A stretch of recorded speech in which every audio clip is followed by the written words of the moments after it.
So I had a 99 Passat, and there was a summer when every clunk, every screech, every scraping, every sound made my heart drop into my stomach, because it meant I had to call the credit cards to see if I could extend my limit. And I had absolutely no money set aside for this kind of thing. So every single time there was a clunk, it felt like a freaking emergency.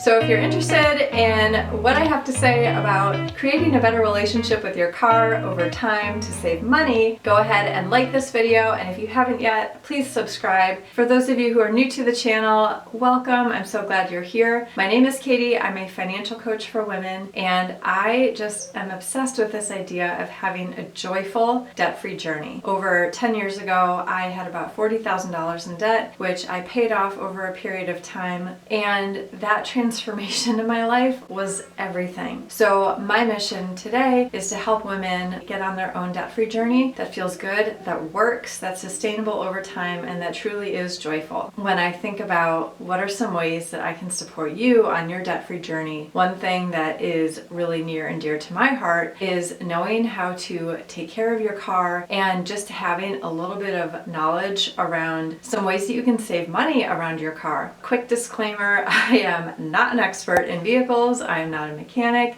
You should always talk to your mechanic about what your car needs based on the knowledge that I have gained from my husband, who's a former mechanic, and my own experience. I just wanted to share those things with you today. So if you can relate to this, go ahead and leave me a comment below, because I know I'm not alone in this, and I would love to hear, is your car something that you're struggling with? Have you used credit cards to sort of limp a car along? What's that experience been like for you? And in the comments, you'll find a link to my guide for how to break up with your credit cards, which was a huge problem for me using the credit cards, depending on my credit cards with my car. That really drove up my debt amount. So if you're feeling the same kind of strain around your credit cards, go ahead and grab the guide. I think you'll find it really helpful. It's in the description, also in the comments. Okay, so we're gonna walk through 4 or 5 different things that you can be thinking about with your car. And these are pretty basic, but if you actually do them and pay attention, they can make a huge difference in the long run. So let's start with number 1. So really pay attention to your gas mileage. A really easy way to do this is to track how many miles you drive in a full tank of gas. And that number should be pretty consistent. Of course, highway versus non-highway driving will make a slight difference, but if you ever notice a pretty big difference in the mileage, there's something else going on with the car, and that's a really good time to take it in and get things checked out. There's a lot of different reasons why your mileage might be off, but it is an indicator. And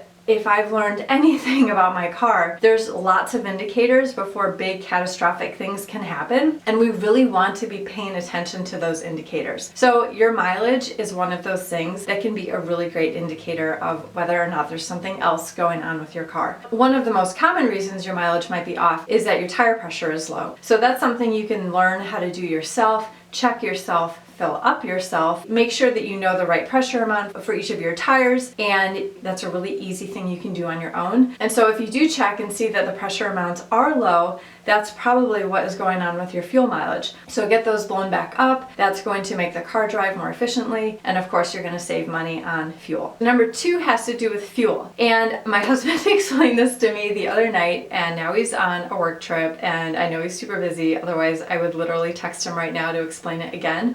So I'm gonna share this to the best of my memory, but this has to do with fuel, the gas that you put in your car, and putting in the right octane number for your vehicle. Because if you don't put the right number in that the car calls for, please, like I said in the disclaimer, check with your mechanic. But using the right fuel is going to make the car run most efficiently, and you're going to use the gas most efficiently, so you won't be spending as much money on the gas. Okay, and then number 3, just pay attention to the sounds that your car's making. I'll admit I'm not the best at noticing every little squeal, clunk, or vibration, but they happen, and when you do notice them, get your car checked out. As my husband says, your car talks to you. If there's something wrong, you will hear it, you will sense it, you will feel it, and those small vibrations, those small sounds, they are an indication of something bigger that could happen. And so you want to do something early before something more catastrophic happens. So case in point, right now I have a belt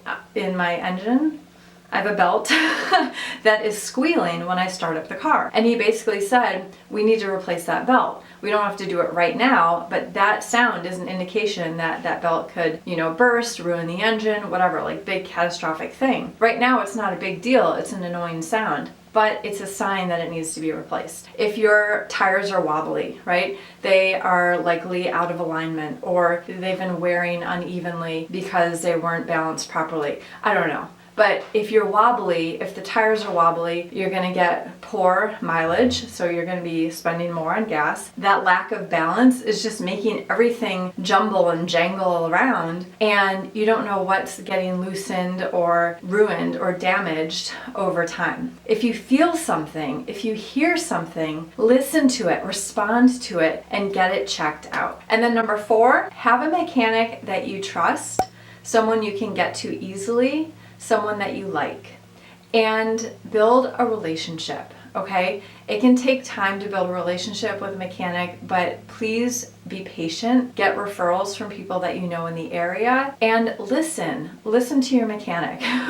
When I had that Passat and the mechanic told me that it needed something, I didn't have the money, so I basically felt like he's wrong. I don't need that because I don't have the money for it. But I was wrong and I needed to pay attention and listen up.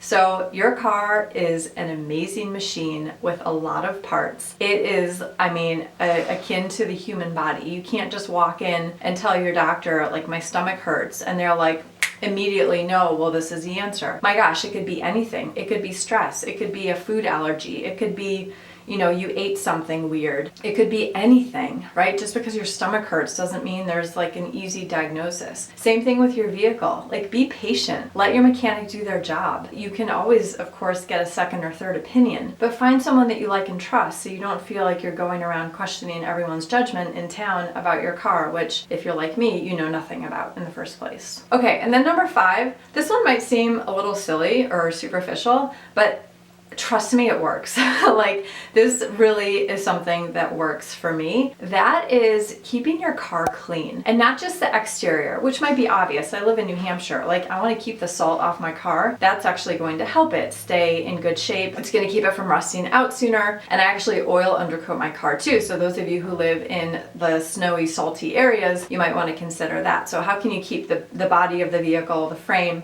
rust-free and running smoothly for you for a long period of time, because that's going to save you money the longer you can drive your car, right?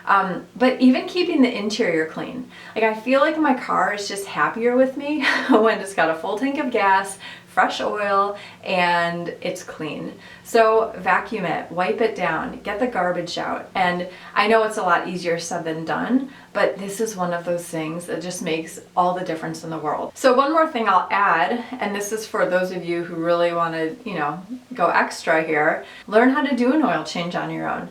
You'll save some money doing that over time. Wash your own car. Like, there's a lot of things you can do on your own. I mentioned earlier checking your tire pressure. So just get to know your car a little bit better. Do a little research on the make and model and the year that you have. Are there any concerns with that vehicle? Is there anything you should be watching out for? Something that's consistently failing at a certain time frame for your particular vehicle. Get educated about it. Get to know your car. And the whole point of this video is to share some ways that you can save money over time with your car and just reduce some of that stress around your car. And I'll say the absolute best way that you can make the financial piece of the repairs and the maintenance and the upkeep easier is to set aside a line item in your budget for regular car maintenance. Save money for it.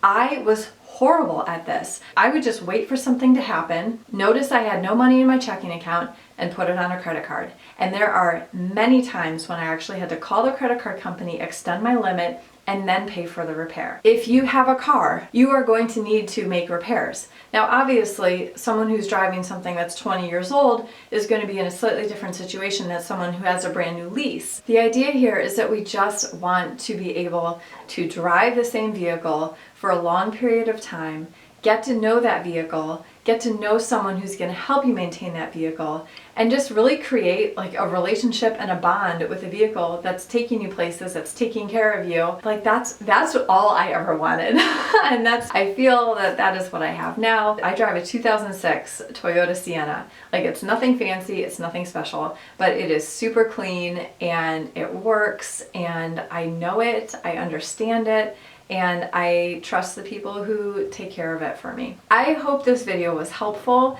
If you have any other suggestions about how to take care of your car and things that have worked for you, please leave them in the comments below. Like I said, I am no expert whatsoever, but I just thought this would be a helpful video to give you some ideas for how to have a better relationship with your car so that you can save money on it over time. All right, you guys, that's it for today. Thank you so much for joining me. I'll see you again in another week with another video. Bye.